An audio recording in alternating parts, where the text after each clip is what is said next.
Film की कहानी एक घने जंगल के बीच में शुरू होती है, जहां एना नाम की एक युवा लड़की अपने अभिभावक गेब, वह गेब को अपना पिता कहती है और गैब उसकी जरूरतों का ख्याल रखता है तथा उसके अच्छे स्वास्थ्य का ध्यान रखता है। गेब एना को घर की अटारी में ही रखा है और उसे कभी भी बाहरी दुनिया में जाने नहीं दिया है। छोटी लड़की कभी भी अटारी से बाहर नहीं गई, सिवाय एक खिड़की के, जहां से उसे बाहर की दुनिया का नजारा दिखाई देता है। लगभग हर रात गेब एना तथा उनसे दूर रहने की सलाह देता है।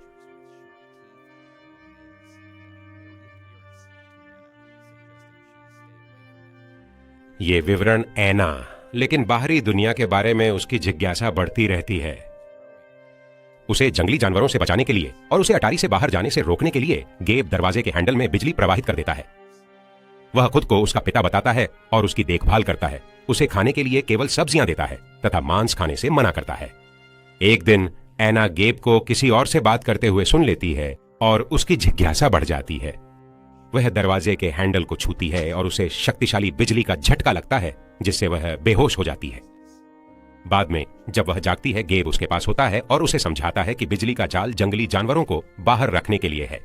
वह बताता है कि वह पृथ्वी पर अंतिम जीवित बच्ची है और उसकी रक्षा करना उसका कर्तव्य है। अन्ना उस व्यक्ति के बारे में पूछती है। गेब बात कर रहा था, लेकिन वह विषय को बदल देता है और जोर देकर कहता है कि वे ही एकमात्र मनुष्य बचे हैं। एन्नास के जन्मदिन पर गेब उसे केक और एक हमस्टर देकर आश्चर्यचकित करता है। छोटा जानवर एनास का सबसे करीबी दोस्त बन जाता है। हालांकि एक दिन हैमस्टर की मृत्यु हो जाती है और गेब उसे मृत्यु की अवधारणा समझाता है तथा उसे आश्वस्त करता है कि हैमस्टर अब बेहतर जगह पर है। जैसे जैसे एन्ना बड़ी होती जाती है, उसे जंगल में जंगली जानवरों के बुरे सपने आने लगते हैं।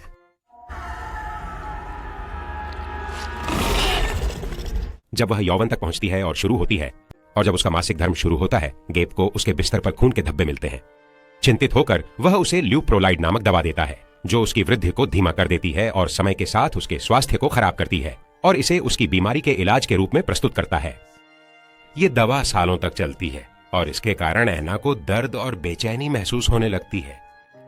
इसे और अधिक सहन करने में असमर्थ होकर वह गेब से अनुरोध करती है कि वह उसे उसके हमसटर जैसी बेहतर जगह पर भेजकर उसका दुख समाप्त कर दे।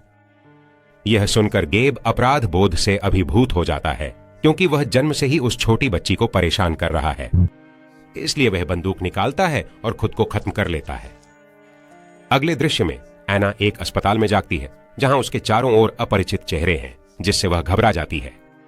इसके बाद वह तुरंत अपने कमरे से बाहर निकलती है और खुद को छत पर पाती है, जहां उसे पहली बार सूरज की गर्मी का अनुभव हो रहा है। हालांकि कुछ अधिकारी उसे वापस अस्पताल के कमरे में ले आते हैं और उसे बिस्तर पर बांध देते हैं। शेरिफ एलन उसे शांत करने में मदद करता है और उसकी असली पहचान के बारे में जानता है। डॉक्टर ने बताया कि एन्ना को ल्यूप्रोलाइड की अधिक खुराक दे दी गई है, जो परिपक्वता में देरी करती है और विकास को बाधित करती है। यह सुनकर शेरिफ एलन एना को बंधनों से मुक्त कर देता है और उसे अस्थायी हिरासत में ले लेता है।